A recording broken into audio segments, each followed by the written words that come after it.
Hey guys, welcome to my channel. ಇವತ್ತು ನಾನು ಹೇಳ್ಕೊಡ್ತಾ ಇರೋ ರೆಸಿಪಿ ಮೊಳಕೆ ಕಟ್ಟಿದ ಹುರುಳಿಕಾಳು ಸಾರು. ತುಂಬಾ ಹೆಲ್ದಿ ರೆಸಿಪಿ ಮತ್ತೆ ಸಖತ್ ಟೇಸ್ಟಿ ಆಗಿರುತ್ತೆ. ಇದು ಹೇಗೆ ಮಾಡ್ಕೊಳ್ಳೋದು ಅಂತ ಹೇಳ್ಬಿಟ್ಟು ನೋಡೋಣ. ಮೊದಲು ನಾನು ಇದಕ್ಕೆ ಒಂದು ಬೆಳ್ಳುಳ್ಳಿ ತಗೊಂಡಿದ್ದೀನಿ. ನಾನು ದೊಡ್ಡ ಸೈಜಿನ ತಗೊಂಡಿದ್ದೀನಿ. ಸಣ್ಣದಾದ್ರೆ 2 ತಗೊಳ್ಳಿ. ಶುಂಠಿ 2.5 ಇಂಚಷ್ಟು. ಒಂದು ಈರುಳ್ಳಿ ದೊಡ್ಡದು. ಸ್ವಲ್ಪ ಕೊತ್ತಂಬರಿ ಸೊಪ್ಪು. ನೋಡಿ ನಾನು ಸ್ವಲ್ಪ ತೆಂಗಿನಕಾಯಿ ತಗೊಂಡಿದ್ದೀನಿ. ಕಟ್ ಮಾಡಿಬಿಟ್ಟು ನೀವು ತುರಿದು ತಗೊಳ್ಳೋದಾದ್ರೆ ಒಂದು ಸಣ್ಣ ಬೌಲಲ್ಲಿ ತಗೊಳ್ಳಿ, ತುರಿದ್ಬಿಟ್ಟು. ಇಲ್ಲ ಈ ಥರ ಸ್ವಲ್ಪ ತಗೊಂಡ್ರು ಸಾಕು. 5 ಲವಂಗ. ನೋಡಿ ಒಂದು 2 ಇಂಚಷ್ಟು ಚಕ್ಕೆ. 1 ಸ್ಪೂನಷ್ಟು ಕೊತ್ತಂಬರಿ ಪುಡಿ. ಕೊತ್ತಂಬರಿ ಸೊಪ್ಪು ಹಾಕಿರೋದ್ರಿಂದ ನಾನು ಒಂದು ಸ್ಪೂನಷ್ಟು ತೊಗೊಂಡಿದ್ದೀನಿ. ಸ್ವಲ್ಪ ಕೊತ್ತಂಬರಿ ಸೊಪ್ಪು ಕಮ್ಮಿ ಹಾಕ್ಕೊಂಡ್ರೆ ನೀವು 1.5 ಸ್ಪೂನಷ್ಟು ಕೊತ್ತಂಬರಿ ಪುಡಿನ ತಗೊಳ್ಳಿ. ಖಾರದ ಪುಡಿ ದೊಡ್ಡ ಸ್ಪೂನಲ್ಲಿ 1 ಸ್ಪೂನ್ ತೊಗೊಂಡಿದ್ದೀನಿ ನಾನು. ಸಣ್ಣ ಸ್ಪೂನ್ ಆದರೆ 1.5 ಅಥವಾ 2 ಸ್ಪೂನ್ ತೊಗೋಬೋದು. ಇಲ್ಲ ನಿಮ್ಮ ಖಾರಕ್ಕೆ ನೋಡ್ಕೊಂಡ್ಬಿಟ್ಟು ಹೆಚ್ಚು ಕಮ್ಮಿ ಮಾಡ್ಕೋಬೋದು. ಇದಕ್ಕೆ ಇವಾಗ ನೀವು ಒಂದು ಅರ್ಧ ಲೋಟದಷ್ಟು ನೀರು ಹಾಕ್ಕೊಂಡು ನುಣ್ಣಗೆ ರುಬ್ಕೊಳ್ಳಿ.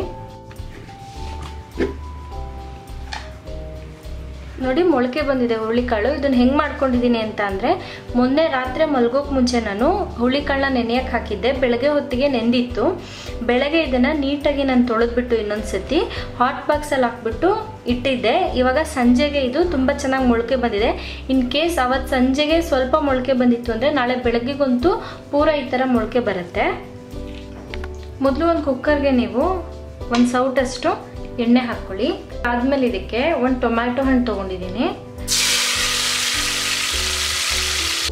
ಟೊಮ್ಯಾಟೊ ಹಾಕ್ಬಿಟ್ಟು ಒಂದು 2 ನಿಮಿಷ ಫ್ರೈ ಮಾಡ್ಕೊಳ್ಳಿ. ಜಾಸ್ತಿ ಬೇಡ, ಚೂರು ಮೆತ್ತಗಾದ್ರೆ ಸಾಕು.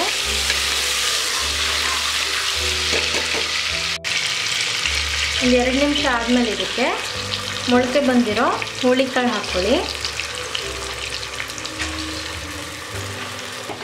ನೆಕ್ಸ್ಟ್ ಇದಕ್ಕೆ ಆಲೂಗೆಡ್ಡೆನ ನಾನು ಸಿಪ್ಪೆ ತೆಗೆದುಬಿಟ್ಟು ಈ ಥರ ಕಟ್ ಮಾಡಿಬಿಟ್ಟು ಹಾಕ್ಕೊಂಡಿದ್ದೀನಿ. ನೆಕ್ಸ್ಟ್ ಇದಕ್ಕೆ ರುಚಿಗೆ ನೋಡಿಬಿಟ್ಟು ಉಪ್ಪು ಹಾಕ್ಕೊಳ್ಳಿ. ಮತ್ತು ಒಂದು 1/4 ಸ್ಪೂನಷ್ಟು ಅರಿಶಿಣದ ಪುಡಿ. ಇದಿಷ್ಟನ್ನು ಹಾಕ್ಬಿಟ್ಟು ಚೆನ್ನಾಗಿ ಮಿಕ್ಸ್ ಮಾಡಿ.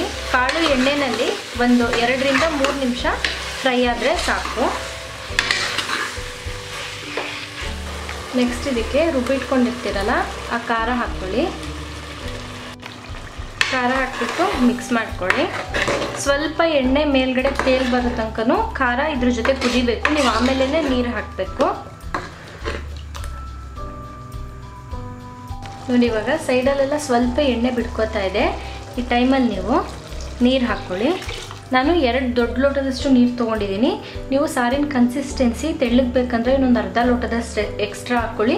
ಇಲ್ಲ ಇಷ್ಟೇ ಸಾಕು. ಇದಕ್ಕಿಂತ ಗಟ್ಟಿ ಮಾಡಿಕೊಂಡ್ರೂ ಚೆನ್ನಾಗಿರಲ್ಲ, ಅಥವಾ ತುಂಬ ತೆಳ್ಳಗಾದ್ರೂ ಸಾರು ಚೆನ್ನಾಗಿರೋದಿಲ್ಲ. ನೋಡಿ ಇವಾಗ ಸಾರು ಒಂದು ಕುದಿ ಬರಬೇಕು. ಈ ಟೈಮಲ್ಲಿ ನೀವು ನೋಡಿಬಿಟ್ಟು ಸ್ವಲ್ಪ ಉಪ್ಪು ಖಾರ ಏನಾದರೂ ಹಾಕ್ಕೊಳ್ಳೋ ಹಂಗಿದ್ರೆ ಹಾಕ್ಕೋಬೋದು. ನೋಡಿ ಈ ಕನ್ಸಿಸ್ಟೆನ್ಸಿ ಕರೆಕ್ಟಾಗಿದೆ. ಸಾರು ಕುದ್ದ ಮೇಲೆ ಇನ್ನೂ ಸ್ವಲ್ಪ ಗಟ್ಟಿ ಆಗುತ್ತೆ. ನೀವು ಮುಂಚೆನೇ ಗಟ್ಟಿ ಮಾಡ್ಕೊಂಡ್ಬಿಟ್ರೆ ಅಷ್ಟು ಚೆನ್ನಾಗಿ ಅನ್ಸೋದಿಲ್ಲ.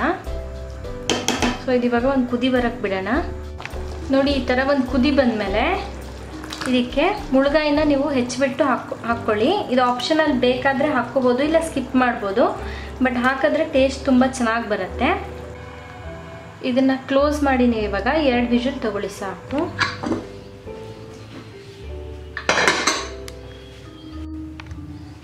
ನೋಡಿ ಮೊಳಕೆ ಕಟ್ಟಿದ ಹುರುಳಿಕಾಳು ಸಾರು ರೆಡಿ ಇದೆ. ತುಂಬ ಹೆಲ್ದಿ ಮತ್ತು ಸಖತ್ ಟೇಸ್ಟಿ ರೆಸಿಪಿ. ತುಂಬ ಬೇಗನೂ ರೆಡಿ ಆಗುತ್ತೆ ಸಾಂಬಾರು. ಸೊ ಇವತ್ತು ನಾನು ಮಾಡಿದ ರೆಸಿಪಿ ನಿಮಗೆಲ್ಲ ಇಷ್ಟ ಆಗಿದೆ ಅಂತ ಅಂದ್ಕೊಂಡಿದ್ದೀನಿ. ಇಷ್ಟ ಆಗಿದೆ ನನ್ನ ಚಾನಲ್ಗೆ ಸಬ್ಸ್ಕ್ರೈಬ್ ಆಗಿ, ಹಾಗೆ ಲೈಕ್ ಮತ್ತು ಕಮೆಂಟ್ ಮಾಡೋದನ್ನು ಮರಿಬೇಡಿ. Thank you for watching this video.